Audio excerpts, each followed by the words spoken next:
We'll learn how to protect your health following exposure to flood water. And a Richmond man is arrested in Pikeville for meth and cocaine trafficking. I'm Nick Collum, and this is the Mountaintop Daily.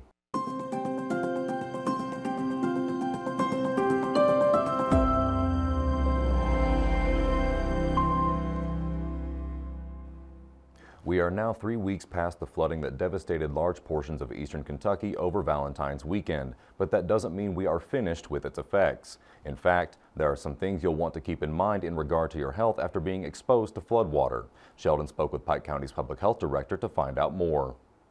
As with any disaster, the task of cleaning up doesn't wait until the trauma has passed. It's immediate, and there are always public health matters to keep in mind. It's especially important that flood victims stay vigilant as they go about the process of cleaning property, businesses, or other structures or areas. I know we're several weeks now post-flood event, and we're in the early stages of recovery, but we want to remain diligent in protecting ourselves and our families. The EPA set up a mobile lab last week and have been testing well water for contaminants so that those denied basic resources such as drinking water can learn more about improvements with those conditions.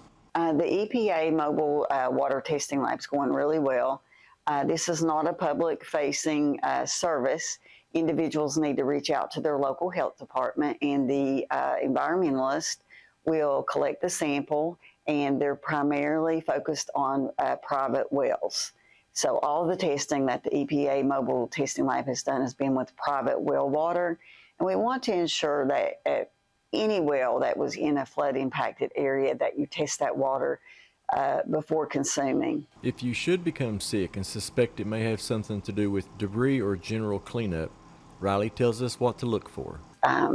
What you would want to look for, if you've been exposed to flood water, is look for fever, nausea, vomiting, diarrhea, unexpected skin irritation. But let's don't let our guard down when we return to flooded property. We want to ensure that we do protect ourselves. Wash our hands frequently when you're actually in flood water. And Riley adds that most importantly, the public would do best to keep a mindset for safety at all times. And the most important advice of all is that if you're around a flood-impacted area, assume all flooded debris, material, homes, property have been contaminated. Reporting for Mountaintop News, I'm Sheldon Compton. A Richmond man was arrested for drug trafficking after police pulled him over for speeding in downtown Pikeville.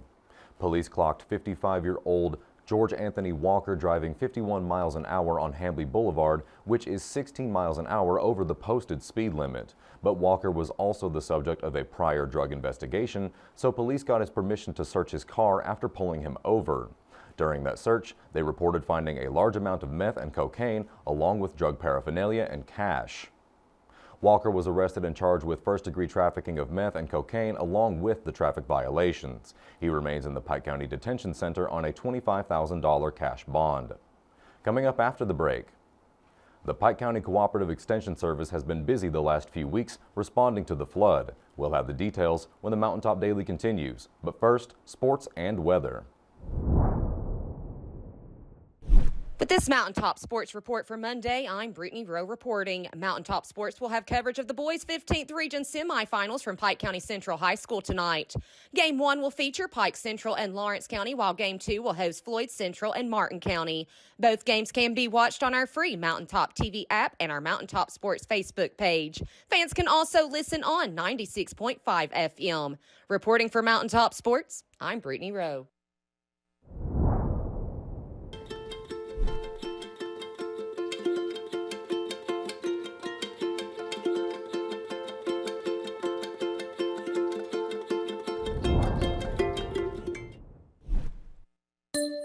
Hey, it's Kristen, Marketing Manager at Appalachian Wireless. Do you have a cracked screen? What about a failing battery? Don't stress. Appalachian Wireless has you covered. Our device repair service gets your phone in working condition fast. No need to send your device away. Get it fixed locally today. Stop by an Appalachian Wireless store today to learn more about fast and reliable repairs. Or visit us on the web to learn more about our deals and promotions. Because we are you, we are Appalachian Wireless.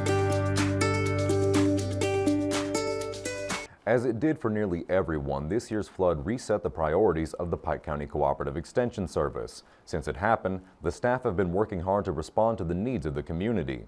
I spoke with them to find out more. The Pike County Extension Office has been contributing to flood relief efforts both in person and at their Pikeville location. Office staff have made appearances at several recovery events to volunteer and help spread awareness. 4-H agent Emily Chaney tells us more. The Extension Office as a whole has been working as a team during this whole process. Whenever the flooding first occurred, Valentine's Day weekend, we were instantly in communication with each other. What can we do? What can we do to help? We were contacting our volunteers. We were contacting, obviously, everyone that you work with. Are you okay? Is there anything we can do? And then once we addressed those people immediately, we started going out into the communities. It's been very positive. I think people like to see a friendly face. People like to see people from their own community that are helping, which is what it's been all over. The community has just, they've risen to the challenge. And we just wanted to be there to support them any way we could. Aside from volunteering, the Extension Office has been offering information for those who are in need of direction. This includes guides on how to preserve food, gather emergency supplies, avoid illness, and more. Flood relief has been our primary focus for the last, 3 weeks now since the flood happened. We have been to multiple locations. I've been handing out, and as an office, we've been handing out food safety information, what to do if your refrigerator got flooded or your food got flooded, clean up for that, what's safe, what's not safe.